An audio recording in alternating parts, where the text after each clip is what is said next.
नमस्कार, आप देख रहे हैं हिंद आवाज मीडिया और मैं हूं आपके साथ वैशाली। आइए रुक करते हैं आज की खास खबर पर। अब क्या हुआ है, सुप्रीम कोर्ट में रुक जाता क्योंकि 50% की सीमा वो ओबीसी का कोई कल्याण नहीं चाहते हैं।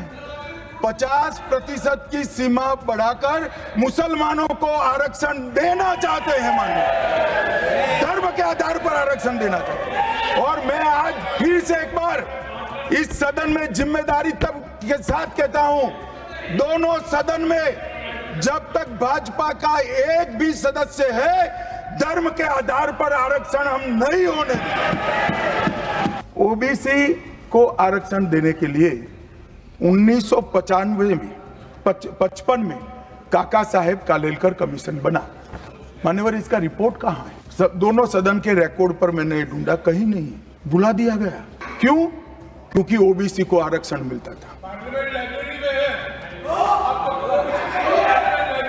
बैठिए बैठिए बैठिए ना, मैं प्रक्रिया बताता हूं। मान्यवर, कोई भी रिपोर्ट आता है, अरे सुनो, कोई भी रिपोर्ट आता है उसको कैबिनेट के सामने रखना पड़ता है, फिर इस पर कार्यवाही जो की उसकी रिपोर्ट के साथ संसद के सामने रखना है। सही कह रहे हैं, उन्होंने संसद में लाने की जगह पुस्तकालय में रख दिया। ओबीसी का आरक्षण इन्होंने लाइब्रेरी में रख दिया। समाज के जीवन में इतना बड़ा सामाजिक बदलाव करने वाले कानून को उत्तराखंड सरकार ने मॉडल कानून के रूप में पारित किया है। इसकी न्यायिक मीमांसा होगी, इस पर सामाजिक चर्चा होगी, धर्म के विद्वान चर्चा करेंगे, कुछ सजेशन आएंगे तो इसको स्वीकारेंगे और बाद में भारतीय जनता पार्टी की सरकार हर राज्य में कॉमन सिविल कोड लेकर आएगी। आज तक नहीं मिला, वो भी कांग्रेस पार्टी के तुष्टीकरण की नीति थी। 370 पर कई बार चर्चा हुई है, मैं ज्यादा कहना नहीं चाहता। सब जानते हैं कि एक टेम्पररी प्रोविजन को अनौरत संतान की तरह अपनी गोदी में 70 साल तक कांग्रेस ने खिलाने का काम किया और 370 हटाने के लिए लोहे का जिगर चाहिए। और जब देश के प्रधानमंत्री नरेंद्र मोदी जी 2019 में फिर से प्रधानमंत्री बने, एक ही झटके से इसी सदन में 370 और 35 को समाप्त। इसी सदन में कहते थे खून की नदियां बह जाएगी। खून की नदियां छोड़ो, कंकर चलाने की किसी की हिम्मत नहीं है। मान्यवर, मैं आज आपको बात कहने आया हूं। अभी मैंने कुछ समय में मोहब्बत की दुकान के बहुत नारे सुने। मोहब्बत की दुकान देश के हर गांव में खोलने की महत्वाकांक्षा वाले लोग भी बहुत भाषण उनके मैंने सुने हैं।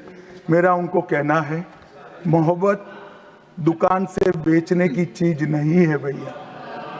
मोहब्बत प्रचार की चीज नहीं है। मोहब्बत दिल में बसाने का जज्बा है और मोहब्बत दूसरों को महसूस कराने का लम्हा है। अगर इतना समझ जाएंगे तो और कोई तकलीफ नहीं पड़ेगी।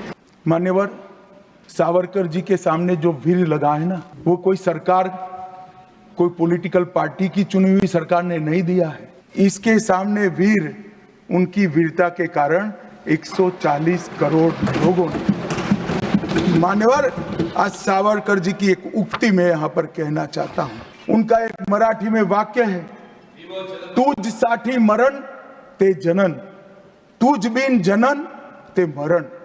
इसके आगे है, हे मातृभूमि, तेरे लिए मरण मृत्यु ही जीवन है और तेरे बिना जीवन मेरे लिए मृत्यु से भी कठिन।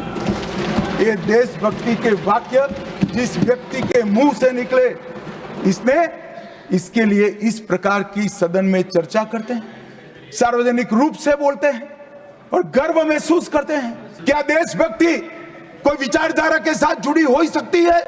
हमारे एक सम्मानीय सदस्य ने कहा कि चर्चा का स्तर कितना नीचा हो गया है कि यहाँ चित्रों की चर्चा हो रही है। मान्यवर, अगर संदेश लेना नहीं आता तो संविधान का भी कोई उपयोग नहीं। ये सारे जो चित्र लगाए हैं वो हमारे हजारों साल से चलने वाले हमारे राष्ट्र के जीवन को उद्घोषित करने वाले, और कोई ये न समझे कि हमारा संविधान दुनिया के संविधानों की नकल है।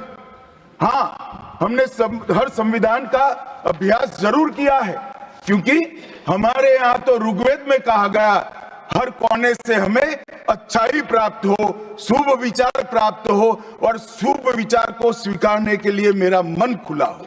हमारे संविधान की रचना के बाद डॉक्टर आम्बेडकर ने बहुत सोच समझकर एक वाक्य किया था। मैं आम्बेडकर जी के वाक्य को सदन के सामने प्रस्तुत करना चाहता हूं। कोट, कोई संविधान कितना भी अच्छा हो वह बुरा बन सकता है अगर जिन लोग पर उसको चलाने की जिम्मेदारी है वो अच्छे न हो। उसी तरह से कोई भी संविधान कितना भी बुरा हो वो अच्छा साबित हो सकता है अगर उससे चलाने वालों की भूमिका सकारात्मक और अच्छी हो। अभी कुछ राजनेता आए हैं, 54 साल की आयु में अपने आप को युवा कहते हैं और ये घूमते रहते हैं, संविधान बदल देंगे, संविधान बदल देंगे, संविधान बदल देंगे।